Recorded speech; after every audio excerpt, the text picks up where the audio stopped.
Friends, the story begins at Shinomori Station in Japan, where a bullet train named Hayabusa 60 was scheduled to depart.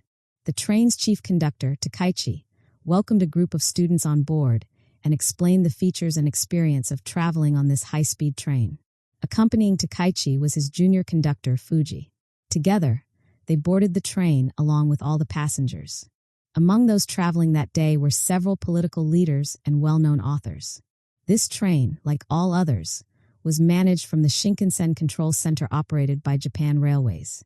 At exactly 3:17 p.m., the Hayabusa 60 departed from Shinomori Station. But shortly after departure, a call came in at the East Japan Railway headquarters. The caller claimed, "I have planted a bomb on that train. If the speed drops below 100 kilometers per hour, it will automatically explode." To prove he wasn't bluffing, the caller said he had placed the same kind of bomb on a freight train, and that it would detonate if the speed went below 5 kilometers per hour. Sure enough, as soon as the freight train slowed below that limit, it exploded. The scene then shifts to Yoshimura, general manager of East Japan Railways. Realizing the seriousness of the threat, he remarked, "This feels like a real-life version of the movie Speed."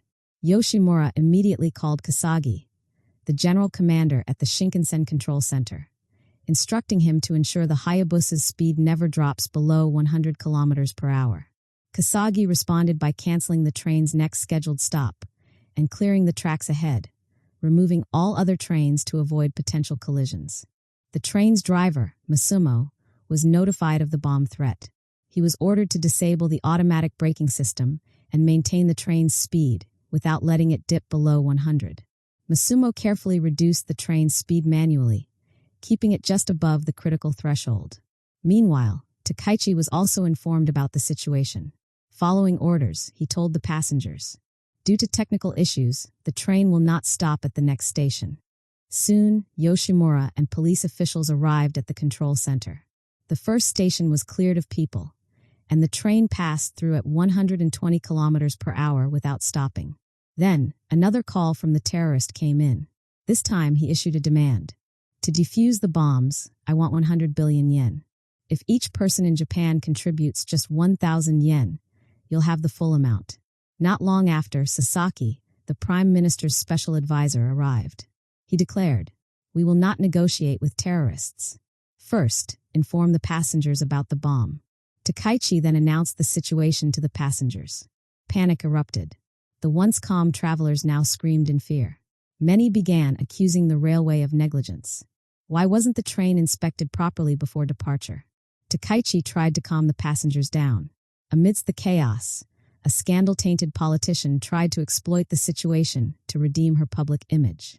But people saw through her and began shouting at her too. Takaichi intervened and restored order. The scene then shifts to the chief cabinet secretary, who held a press conference. "We will not compromise with terrorists. Our priority is public safety." Hearing this on the news, the terrorist grew angry. "Why didn't you mention the money?" He then released a video of the bomb, along with his demands, on social media.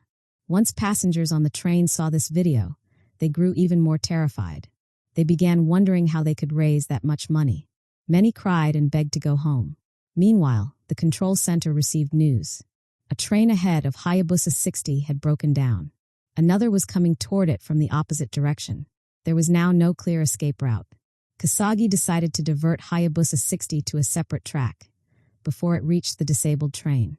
But to do that, the oncoming train had to be moved off the tracks immediately. This was incredibly risky.